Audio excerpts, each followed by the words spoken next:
Adik-adik, coba perhatikan gambar berikut ini. Ini adalah gambar orang-orang yang sedang melakukan tadarus Al-Quran. Apakah kalian pernah melakukannya? Kalian tahu tidak apa itu tadarus? Lalu, apa sih keutamaan tadarus Al-Quran dibandingkan ibadah yang lain? Yuk kita simak penjelasannya dalam video berikut ini. Simak sampai akhir ya.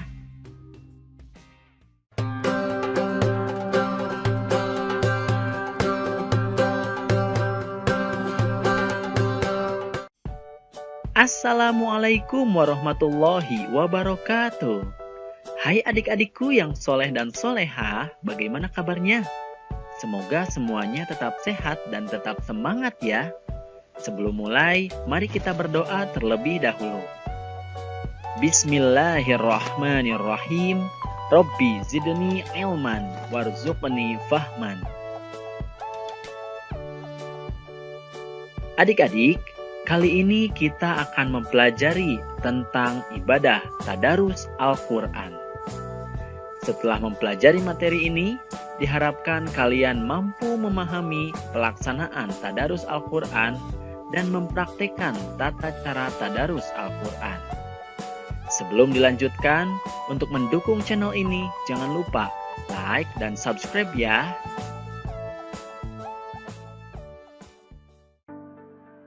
Nah adik-adik, apa sih arti atau makna dari tadarus Al-Quran? Tadarus berasal dari kata darosa, yang artinya adalah mempelajari, meneliti, menelaah, dan mengambil pelajaran. Sedangkan tadarus Al-Quran berarti mempelajari, meneliti, menelaah Al-Quran, atau mengambil pelajaran dari Al-Quran. Atau singkatnya adalah mempelajari Al-Quran. Kegiatan tadarus dapat dilakukan sendirian atau bersama-sama. Tentu akan lebih bersemangat jika tadarusnya bersama-sama ya, meskipun sebenarnya tidak ada salahnya untuk melakukan sendiri. Kemudian tempat pelaksanaannya untuk tadarus ini bisa dilakukan di rumah. Nah, jika mau dilakukan bersama-sama, kalian bisa ajak orang tua, adik, atau kakak kalian. Kemudian bisa juga dilaksanakan di musola atau masjid. Kegiatan tadarus Al-Quran umumnya dilakukan di masjid atau musola setelah sholat tarawih. Atau jika hari biasa, bisa dilakukan setelah sholat maghrib menjelang sholat isya. Kemudian bisa juga dilaksanakan di sekolah. Biasanya dilakukan pada pagi atau siang hari setelah kegiatan sholat duha. Semua pelajar yang beragama Islam beramai-ramai melaksanakan tadarus Al-Quran dengan sungguh-sungguh untuk mendapatkan ilmu, kemuliaan, dan ampunan.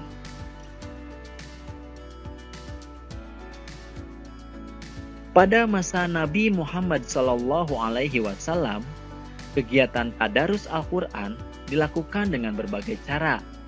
Ada yang sekedar membaca hingga khatam, ada yang menghafalnya, dan ada pula yang mempelajari isi kandungannya.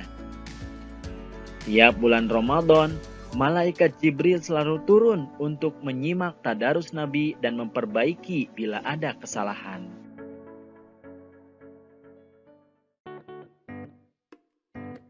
Adik-adik, membaca Al-Quran hendaklah memperhatikan beberapa ketentuan. Karena membaca Al-Quran tidak sama seperti membaca kitab ataupun buku yang lainnya. Adapun ketentuan membaca Al-Quran adalah sebagai berikut. Yang pertama, ketika akan membaca Al-Quran, hendaklah berwudu terlebih dahulu agar kita terbebas dari hadas. Kemudian mengawalinya dengan membaca ta'awudz, yaitu a'udzubillahi minasyaitonirrajim, dan basmalah, yaitu Bismillahirrahmanirrahim. Kemudian laksanakan di tempat yang bersih ya. Jangan baca di kamar mandi, dekat tempat sampah, atau tempat-tempat kotor yang lainnya. Kemudian berbusana atau berpakaian bersih dan menutup aurat dengan rapi dan sopan. Selanjutnya, dianjurkan menghadap kiblat. Tapi jika tidak tahu, boleh menghadap kemana saja. Ini hanya anjuran kalau kalian sudah mengetahui arah kiblatnya. Selanjutnya adalah membaca Al-Quran dengan tenang dan tidak tergesa-gesa. Khawatir banyak yang salah. Selanjutnya membaca dengan suara sedang, tidak perlu berteriak-teriak ataupun tidak terdengar sama sekali. Selanjutnya adalah tidak berbicara dengan bersenda gurau atau bercanda. Nah, itulah beberapa ketentuan dalam membaca Al-Quran. Tadarus Al-Quran sebaiknya dibimbing oleh orang yang sudah mahir, supaya bacaannya dapat ditingkatkan melalui bimbingannya.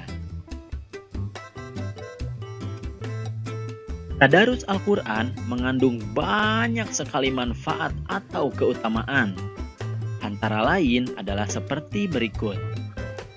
Pertama, menumbuhkan kecintaan kepada Al-Quran. Selanjutnya, memperlancar membaca Al-Quran, karena kita sering melakukannya ya. Selanjutnya adalah terlatih membaca dan mencintai Al-Quran. Kemudian kita juga akan mendapat pahala yang berlipat ganda dari Allah Subhanahu wa Ta'ala. Perhatikan hadis berikut ini. Siapa saja membaca satu huruf dari Kitabullah atau Al-Quran, maka dia akan mendapat satu kebaikan. Sedangkan satu kebaikan dilipatkan kepada 10 semisalnya. Aku tidak mengatakan alif, lam, mim satu huruf. Akan tetapi alif satu huruf, lam satu huruf, dan mim satu huruf. Hadis riwayat At-Tirmizi. Masya Allah, luar biasa ya kalau kita membaca Al-Quran. Alif, lam, mim itu dihitung 3 huruf, berarti kita sudah mendapatkan 30 kebaikan. Nah, keutamaan berikutnya adalah memperoleh ilmu tentang Al-Quran. Jika kita sering melaksanakan tadarus, maka kita akan banyak mengetahui ilmu-ilmu tentang Al-Quran. Selanjutnya adalah jika kita sering tadarus, maka kita akan memperoleh kasih sayang dan kebaikan dari Allah Subhanahu wa Ta'ala. Begitu banyaknya keutamaan tadarus Al-Quran, sayang sekali jika kita melewatkan amalan tersebut. Teristimewa lagi jika pada bulan Ramadan, semua amal kebaikan pahalanya dilipat gandakan. Setiap amalan kebaikan yang dilakukan oleh manusia akan dilipat gandakan dengan 10 kebaikan yang semisal hingga 700 kali lipat. Hadis riwayat Bukhari. Selain itu, bulan Ramadan juga merupakan bulan diturunkannya Al-Quran. Bismillahirrahmanirrahim.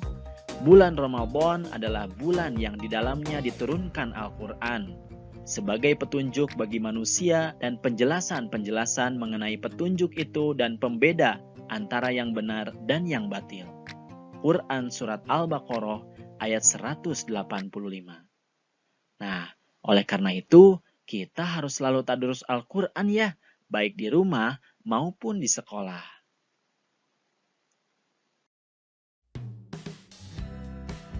Alhamdulillahirabbil alamin. Materinya sudah selesai. Semoga sekarang kalian sudah mampu memahami makna tadarus Al-Quran serta dapat mempraktekkan tata cara tadarus Al-Quran. Terima kasih atas perhatiannya dan mohon maaf jika ada kesalahan. Billahi taufiq wal hidayah. Wassalamualaikum warahmatullahi wabarakatuh. Sampai jumpa di video berikutnya.